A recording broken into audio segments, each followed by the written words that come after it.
I mean, the opportunities of using or increasing the potential of women and men in agriculture is very large. Obviously, women are about half, 50% of the potential agricultural labor force. They're currently not as much involved in agriculture, and they own fewer assets compared to men. Men generally own most of the agricultural equipment, they own the land.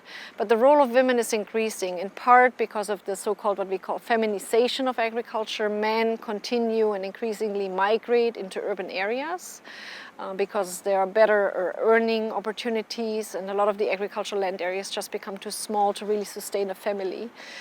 Women also have a large potential because women and men actually talk to each other about technologies, about what to grow on the land. And if we exclude women from information on agriculture, we therefore also reduce the potential that men have in agriculture. So yes, the potential is large. The challenges are also large. Generally, women have less schooling. They have fewer assets in agriculture. They have less time because they have many other roles, such as caring for family members, cooking, etc.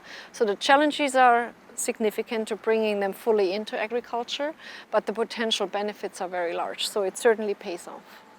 What we have found, for example, in the case of Bangladesh, in terms of climate-smart agriculture practices, that spousal awareness, so the awareness of men who are implementing these technologies, the awareness of their wives of the same technologies further improves the actual adoption of those technologies by men.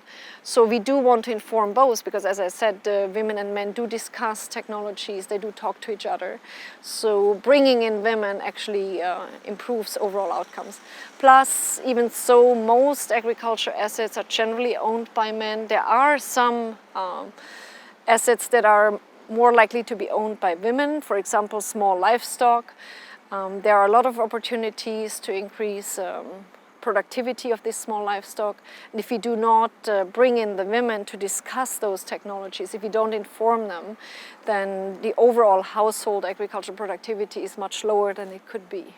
It's very important at the beginning of the discovery and development process of agricultural technologies to bring in women, to talk about the specific needs that women have vis-a-vis a specific technology. Let's say in irrigation technology, women have much broader and more varied needs regarding water-related technologies because they are responsible not only sometimes for irrigation, but more so for domestic water uses, cleaning, keeping the children clean and safe, etc. So there's so many more needs, and if we don't consult women before we bring a water-related technology to a household, we might actually reduce the overall benefits to the household.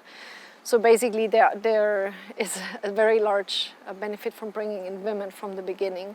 And it doesn't just apply to water-related technologies, also seed technologies, even biotechnologies. Study of a colleague from IFPRI, for example, has shown that women are very much involved in applying pesticides. And so there is actually even potentially a large interest by women to introduce technologies that reduce the spraying of herbicides or of other pesticides, because actually their health is directly affected.